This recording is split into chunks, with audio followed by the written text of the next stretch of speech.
राष्ट्रपति Joe Biden middle east दौरे पर जुमे को पहुंचे सऊदी अरब। जानेंगे कौन कौन से मामलों पर करेंगे किंग सलमान से बात। साथ ही देखेंगे हाजियों के जत्थे रवानगी से पहले पैगंबर की मस्जिद का दौरा करने के लिए मदीना आते हैं तो वहां पर इंतजाम कैसे है। और आखिर में सहरा में बेल्जियम के बराबर शहर आबाद कर रहा सऊदी अरब, जिसके पास होगा अपना खुद का आर्टिफिशियल चांद।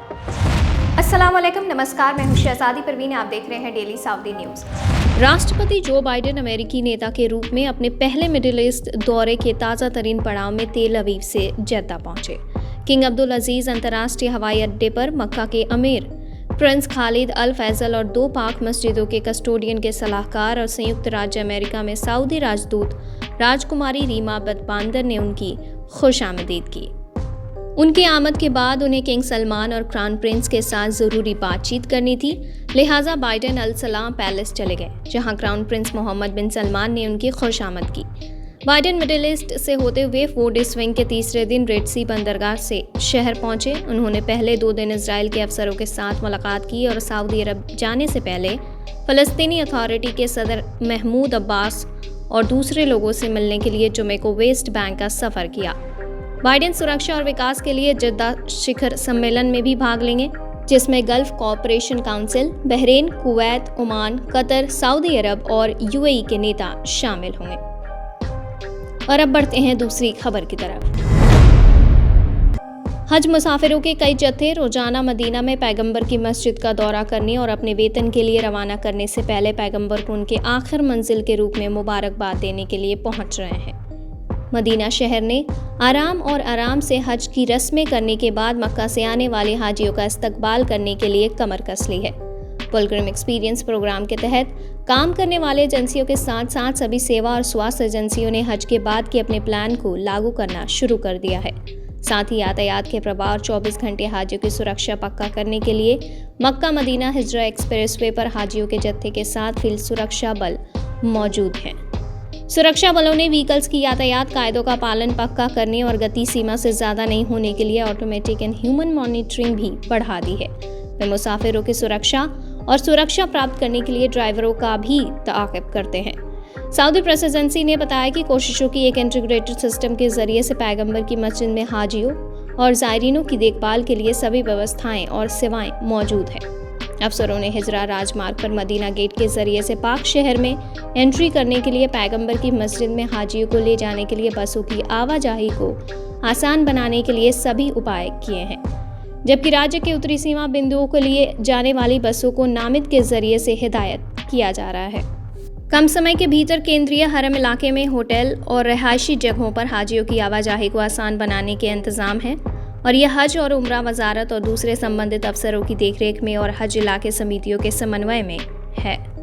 लगभग सभी गैर मुल्क हाजी और घरेलू हाजी एक और वर्ग पैगंबर की मस्जिद में दुआ करने और 2 पाक शहरों को छोड़ने से पहले पैगंबर और उनके 2 साथियों को मुबारकबाद देने के लिए हज की रस्मों को पूरा करने से पहले या बाद में मदीना जाने के इच्छुक हैं।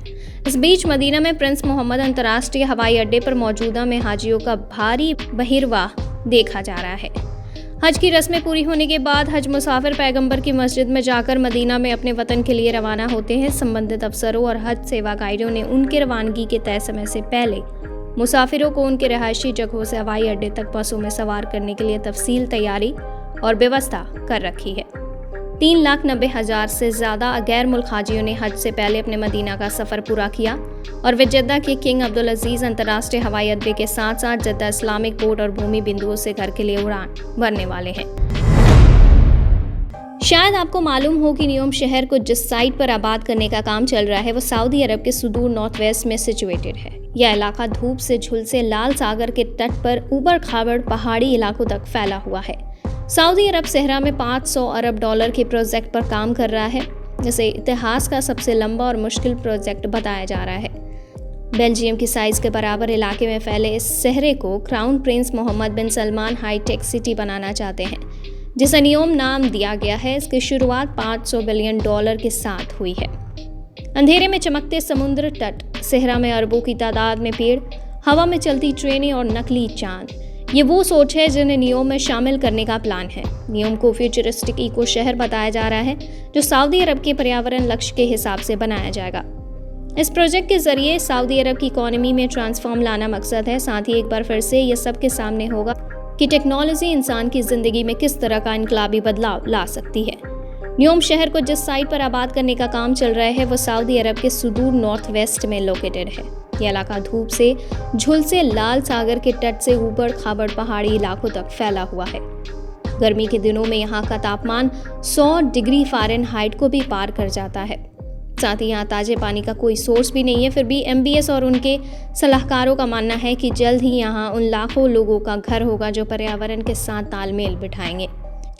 न्योम शहर के प्रोजेक्ट को साइंस स्टोरी के दायरे से बाहर लाना बेहद मुश्किल चुनौती है। धन की दस्तयाबी एक बात है, लेकिन किसी सोच को हकीकत में बदलना दूसरी बात है। रिपोर्ट के मुताबिक प्रोजेक्ट पर काम कर रहे कई लोगों ने बताया कि दिक्कतें लगातार पेश आ रही हैं, उन्हें ठीक भी किया जा रहा है, लेकिन फिलहाल इनका आखिरत नज़र नहीं आता है। हालांकि तकरीबन दुनिया भर के एक्सपर्ट्स इस पर लगातार काम कर रहे हैं। इस खबर को अगर आप YouTube पर देख रहे हैं तो चैनल को सब्सक्राइब करें, Facebook पर देख रहे हैं तो वीडियो को लाइक करें। शुक्रिया।